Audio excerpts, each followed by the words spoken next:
Tēnā koutou katoa, no mai haere mai, and welcome to Medics Voices, where we interview thought leaders from health and medicine. My name's Lucy O'Hagan, and I'm a GP and writer in Aotearoa, New Zealand. And today I'm really delighted to be interviewing Hamish Wilson. Hamish is an associate professor at the Department of Primary Care at the Otago Medical School in Dunedin. Hamish was instrumental in setting up and teaching in the Masters of General Practice program in New Zealand, and he also translated some of those ideas into an early learning and medicine program for second and third year students. More lately, he's been interested in how we think about and respond to persistent physical symptoms. Tēnā koe, Hamish. Lovely to see you. And why don't we just start at the beginning? How did you end up in medicine and as a GP? Yeah, I guess I was always going to end up in medicine with my mother being a doctor, but actually I have to say that I was heading for a science degree at school. And then what happened was I did a summer research assistant at the soil lab in Lower Hutt, and I found it dead boring looking at soil samples day after day. So at that same time, what happened was I fell off my motorbike and broken my arm, and I was kind of impressed with the kindness and professionalism of all the clinical staff. So I thought, oh, okay, I'll give it a go. And I applied for medicine and managed to get in quite luckily. So that's how it all started. I have to say I didn't really enjoy medical school. I found it quite challenging, mainly because a friend of mine had been killed in a car crash, and I was kind of, struggling with that, and then the grades suffered, and I kind of lost confidence. But when I actually graduated and headed up to Tauranga for, the junior doctor years, we had a great set of people there, and I realised actually, look, medicine it's not rocket science. You turn up, and you say hello and you smile and you engage with people, engage with patients, and actually I found I could, it wasn't that hard after all, I could do it. So I got my confidence back, and then, I really enjoyed clinical practice thereafter. And then further on you became a GP, and you were part of the Masters of General Practice, which has had a huge impact on GP thinking and education in New Zealand. It was set up in the early 90s, and it was quite a progressive course. At that stage, there was nothing like it in the Southern Hemisphere. What was the nature of the Masters program, and how did it come about? Well, I just want to go back a bit. I mean, why did I end up in general practice? It was because I worked with Peter Snow down in Tapanui, who was a well-known rural doctor down in the rural practice. And I worked with him when I was a final year medical student, and I thought it was amazing. He'd do the surgery. He never took any notes. He knew everybody really well. He'd wander off to, accidents and on the farms and stuff. Then he'd go off and do a delivery, and then he'd do quite good clinical practice. And I thought, oh, that's the sort of doctor I want to be. So that was quite a formative experience with Peter. And interestingly enough, he was interested in chronic fatigue syndrome all those years ago, and now suddenly I'm in the same sort of field. But so that's a bit circuitous. But that's how I got into general practice.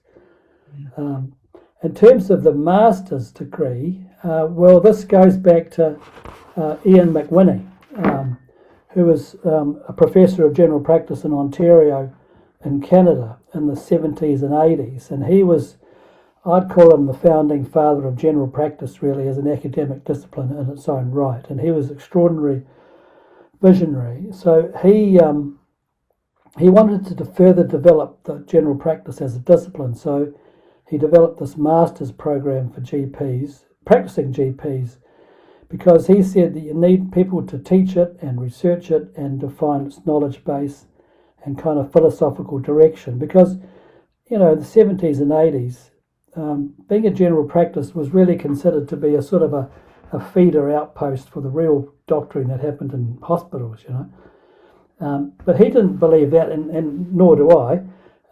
He says that GPs have a unique role in healthcare, especially in terms of patient-centred medicine that he developed, the concept of patient-centred clinical method, the patient being at the centre of healthcare, and so on. So his graduates became leaders in healthcare around the world and also in the departments of general practice. And the concept of patient-centred medicine became more mainstream. It's now a common phrase, but at the time it was kind of a little bit out there. The focus on the illness experience of patients, primary care as a philosophy of practice, and then continuity of care, doctor-patient relationship, and so on. And so what happened was that Pat Ferry, who's an influential rural GP in New Zealand, Queenstown, he knew what Ian was doing, and he said, "Oh, I want a bit of that." So he wandered off to Ontario and saw what Ian was doing, and then he came back to Otago University and said, "We need to do that as well." And so he started up the master's program with Jim Reed about 1991. And then I started doing my own master's degree in 1993. And then after a bit, Pat invited me down to carry on running the course at Otago. So we shifted from Christchurch to Dunedin at that point. I've been 10 years as a GP in Littleton in my own practice. Yeah. So that kind of set the template for me ever since then, was being a part-time GP and a part-time academic teacher at the university. So that's how it kind of started. The way we did it, the Otago model, was that you had 3 years of part-time study as a GP and covering major topics like, teaching and learning, research methods, and the nature or philosophy paper that Wayne Cunningham and I took on from about 1996. And I was very lucky, really, because at the time we had the university did have some money. We could develop the program. Pat wasn't directive. He said, "You just take that program over and develop it how you like." So I was very lucky with that.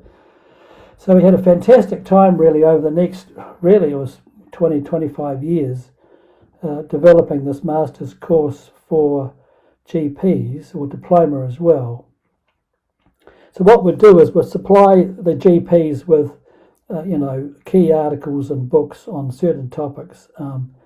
Then they'd go away and think about them in their own little groups, and then would meet once a month to talk about those topics, and then would meet 3 times a year for fairly intense residential workshops where we'd just talk and talk and talk and talk, mainly based on their own clinical experiences.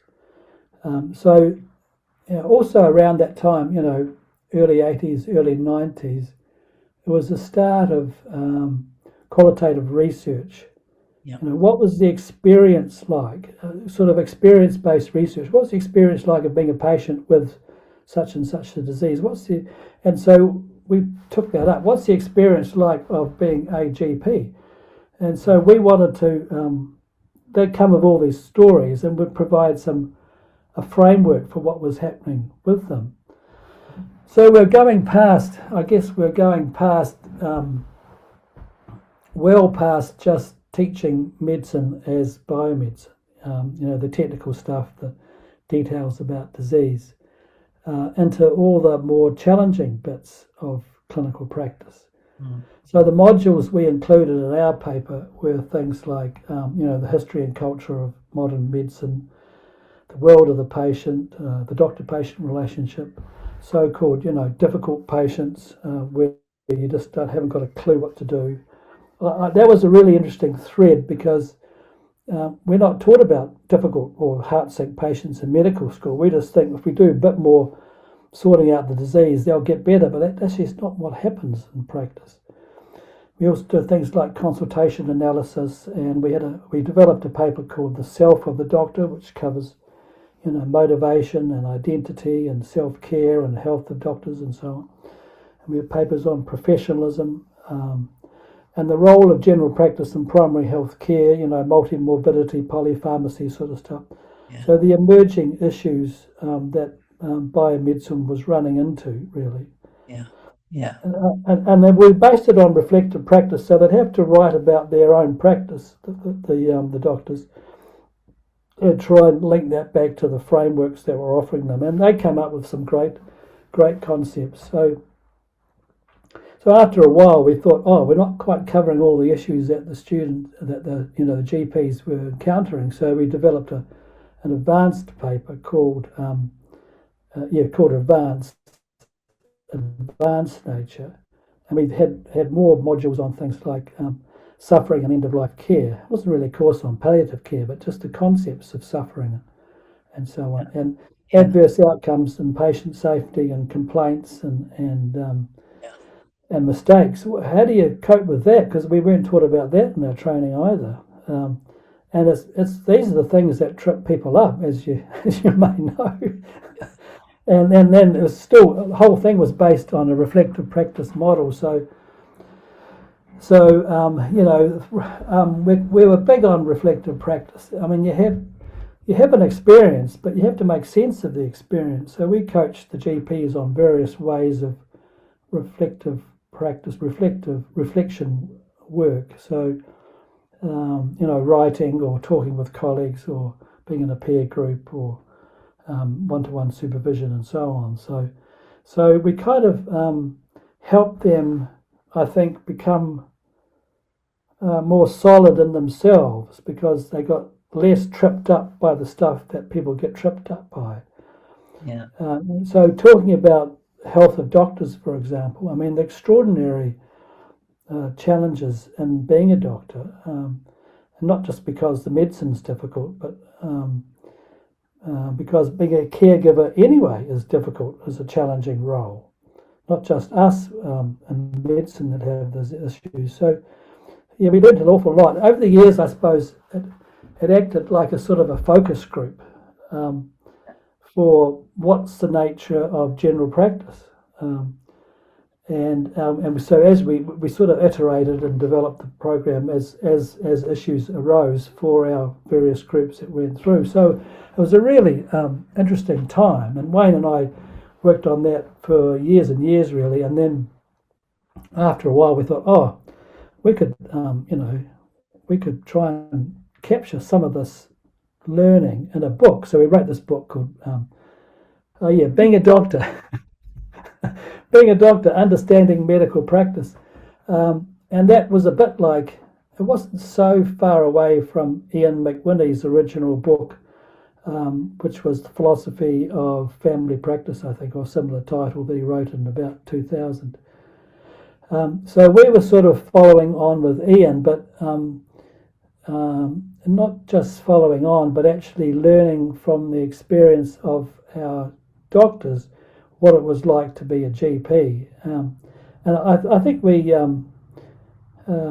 contributed a bit to what is patient-centered medicine. That was always Pat's idea, and also what would student-centered learning be, right? I mean, the concept is similar really. So what student-centered learning would be something like, well, start with the experience of learning. Start with the student. What do they know? What do they need to know? Sort of a metacognition kind of approach to it. And then people just with independent learning and adult learning, people just thrive. They just grow in front of your eyes, and so it's fantastic, really, as a sort of a think tank for learning about how to be an educationalist or learning how to be a teacher, was to have this cohort of GPs going through who are all really enthusiastic and strong in their own way. And then so they, I don't know how many, we probably had a couple of hundred people go through the course over all those years, and they've gone on to be have quite influential roles in their own practices and in the GP organisations and in healthcare delivery more widely. So it's been a foundational, I think, foundation, and certainly in the college. I never worked for the college, but I think our concepts have become influential in the GP training scheme over the years. You've done quite a bit of that as well. Yeah, absolutely. So the College of GPs run the GP training in New Zealand, and absolutely most of the senior educators that we've had have been through this program. And so it has been incredibly transformative in terms of GP education in New Zealand. But interestingly, you also put some of these ideas into training of second and third year medical students. And I do wonder, because what I've noticed over my 25, 30 years teaching GP trainees is that they get better every year. And I feel like it may be something to do with what happened in the second and third year. Can you describe that to us? Well, I'd like that to be the case, but I think there's other social trends that are probably influencing that. I mean, I'm just so impressed with each generation seemed to know more than I ever did, and it may or may not be anything to do with our teaching. But in 2008, the medical school was revising its curriculum, its undergraduate or pre-clinical curriculum. So I became the convener of a course called Healthcare in the Community, which was the idea was to expand, community-based learning and experiential learning. And I was very lucky again, really, because the director, David Prayers, said, well, you go and do that, and I'll do something else. So I had this, I had a green field or an open slate. So we started downloading some of these concepts from the masters into year 2 and 3. Well, that was quite interesting because, Otago has been quite biomedically orientated, quite a traditional medical school. So we sent the students out to patients' home to interview patients as to what it's like to be a patient. That was pretty interesting. And then they also interviewed other health professionals that tried to get a better idea of the scope of primary health care, what happens out in the community, not just in hospital practice again. And then we also did some quite innovative things. We got them to be, it's called service learning. We got them to be apprentice caregivers in rest homes, looking after very dependent people and doing all the physical cares that caregivers do. Yeah. Well, the students found this quite challenging, as you might expect, but they wrote fantastic essays about it, about their understanding of what it meant to be a patient, what it meant to be dependent, and so on. So we did some other things too. We sent them out for a health system needs analysis of small communities, like small rural towns. What are the health needs of those small towns? And I think that was an eye-opener because they were there for a week and they had to work independently, write a report, present the report back to the community. Yeah. So they had to keep pretty honest about it. But they just loved it. They just loved the independent work, and then working in settings where they had they had to show initiative and to work together. And I think that was extraordinarily powerful, formative experience for them. And I mean, ideally, what would happen after that sort of experience is they'd consider rural practice as a career option. Yeah. To it, and then of course going back to Pat Farry developed the rural community rural health immersion program for more senior students, and that's been such a powerful thing. So learning about medicine where medicine is delivered, which is out in community settings, is so it's a powerful formative experience for students. Totally.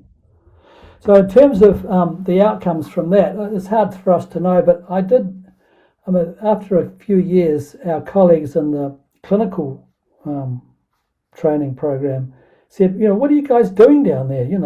These students are now different. They seem to have more poise. They seem to be a bit more organised in themselves in terms of the transition to clinical training, because that transition from preclinical to clinical has always been problematic. Yeah.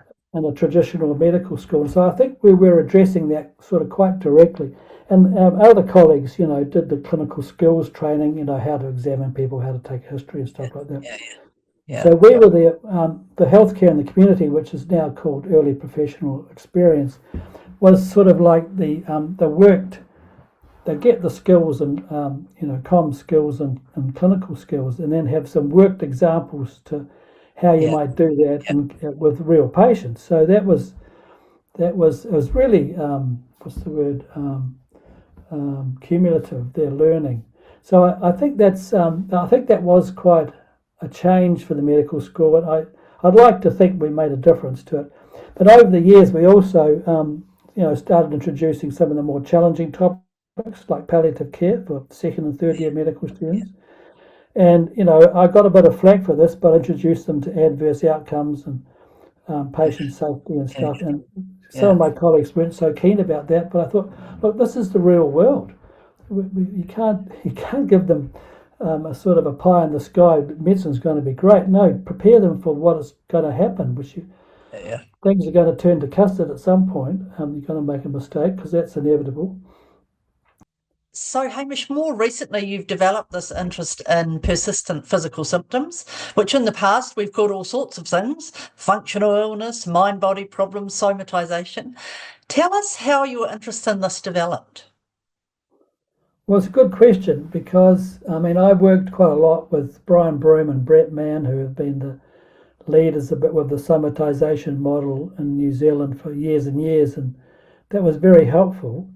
But I would put somatisation or functional illness or whatever phrase you want to use as one of the anomalies to biomedicine. We haven't talked about biomedicine much, but we're trained in biomedicine where people, to be sick, they have to have a disease of the organ somewhere in the tissue somewhere, and so these people turn up to our practices and they've got symptoms, but there's nothing we can find in the body. So it doesn't kind of make sense. So it's what you might call an anomaly. And that's been a really problematic in medical practice for decades, hundreds of years really. But lately, the neuroscience has kind of caught up with this, and now we understand how sensations and symptoms are developed at the brain-body interface. So I've got a colleague down here, John Dunbar, who was starting to use these models, and his patients were getting better after years and years of persistent musculoskeletal pain. I thought, oh, gee, I want some of that. So I got together with John. We did some research on his patients, and they seemed to be, 70-80% improvement rate, which was pretty outstanding for people who had been thought of as not having much, hope really. And so we've been working together since about 2020, and trying to understand the science firstly, and then also how we're going to teach this to medical students, because this is, I put the analogy I use is a bit like when we first discovered Helicobacter. What a good idea to discover this bacteria that was doing all these terrible things in your stomach, but it took quite a long time for people to catch on that actually that chronic indigestion is treatable now. And it's the same thing with this. Chronic pain, chronic fatigue, irritable bowel, all those other functional illnesses, functional neurological disorders. Actually, with the right framework, you can do quite well with them. But the treatment is patient education, and that education about how the body works, the brain works, and so then it's around the world now, not just us, but around the world now. There's this huge momentum building of optimism for these patients who've had various persistent physical symptoms, and so I'm really enthusiastic about this because I think it's it goes back to the biomedicine stuff. It challenges our assumptions of what medicine is, why people get symptoms, and that's always helpful to go back to your hidden or tacit or accepted assumptions and think, oh, what is my framework? And once you start to open up this framework, there's possibilities arise, and wow, that's great. So people are getting better. So we're doing a bit of research. Got another book coming on this. It's an offshoot really of the first book, but this will be just on one particular area. Well, I love seeing your enthusiasm for what has been really quite a challenging area of medicine, and to see it come into emerge into some shape where we can actually make a difference to people is amazing. Looking forward to the book. Tēnā koe, Hamish, thank you for coming along. That was absolutely fantastic. And thank you for the contribution you've made to the way Oh, we think about general practice in New Zealand. Ngā mihi nui. kia ora.